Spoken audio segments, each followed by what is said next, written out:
আপনাদের কাছে অনুরোধ, আপনারা কেউ শূন্য লাইন ক্রস করবেন না। আমরা কেউ জিরো লাইন অতিক্রম করব না। হ্যাঁ, আপনারা থাকেন এখানে। বাংলাদেশের লোক বাংলাদেশে থাক।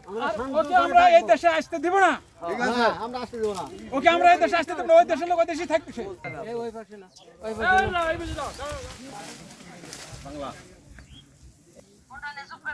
অল্পই করো, উধারই নেড়াবে, ইধার আর আসবে না।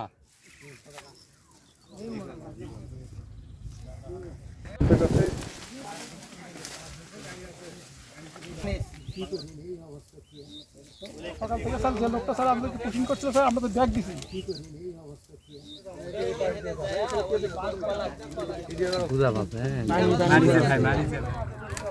আপনারা যে হাজারবার চেষ্টা করেন বার করতে পারবেন না। আপনারা কেউ হুজুকে আন্তর্জাতিক সীমানা ক্রস করবেন না। শূন্য লাইন কেউ অতিক্রম করবেন না। আপনারা ধৈর্য ধরেন। আমাদের যে লোক আমাদেরকে ঠেলে দেওয়ার জন্য তারা চেষ্টা করতেছে, সেই বাংলাদেশে আমরা আসতে দিব না তাকে আমরা।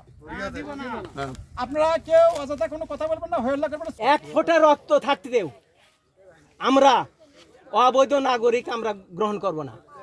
আপনারা প্রমাণ সাপেক্ষে যেটা দিবেন সেটা আমরা গ্রহণ করব। 30 গজ ভারতের ভিতরে আছে স্যার, সেখানে বিএসএফ সাথে আছে স্যার।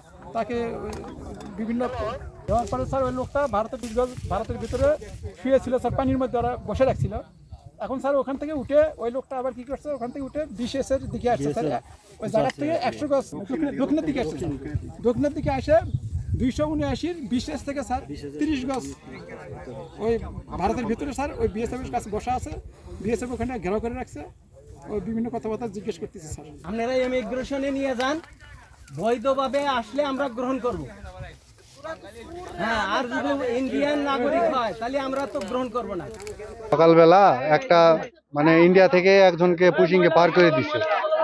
তো আমরা গ্রাম প্রতিবেশী আসছিলাম, দেখছি যে পার করে দিছে। তারপর বিজিবিকে বলছি যে হলো পুশিংয়ে পার করে দিছে লোকজন। তারপর বিজিবি আমরা মিলে তাকে পার করে দিছি। বয়স মিনিমাম 60-65 বছর হবে। বিএসএফ এরা অনেক মানে নির্যাতন করতেছে তাকে। ওই লোক বলছে যে আরো 400-500 জন আছে ওই পাশে, ওদেরকেও পুশিং এর জন্য আনছে। বিএসএফ মানে পুশ ব্যাক ঠেলে দিচ্ছে, ঠেলে দেওয়ার পর বাংলাদেশে আমাদের কিছু জনগণ দেখতে পারে, বিডিআরকে বিজিবি খবর দেয়, যৌথভাবে ওদেরকে ঠেলে পার করে দেয়।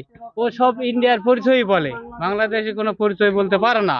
তাহলে ওদেরকে গ্রহণ করা আমাদের তো কোনো দরকার নাই এবং আমরা করবো না। আমাদের এক বিন্দু রক্ত থাকতে আমরা এইভাবে অবৈধভাবে কোনো লোকজন নিব না। রাত 3টার দিকে মনে হয় ওই বিএসএফ এরা জোরপূর্বক বাংলাদেশে ঠেলে দিচ্ছে, বিজেপি নিচ্ছে না। এগুলা নিয়ে গ্যাঞ্জাম। একজন এটা 279 সাইটে, এখন এটা কত দিন তা বলতে পারবো না। ওই ওখানে ক্লিয়ার নাম্বার আছে যে সামনে। সকালবেলা শুনে হয়েছি কতদিন হয়েছে, আরো 510 জন আছে ইন্ডিয়াত।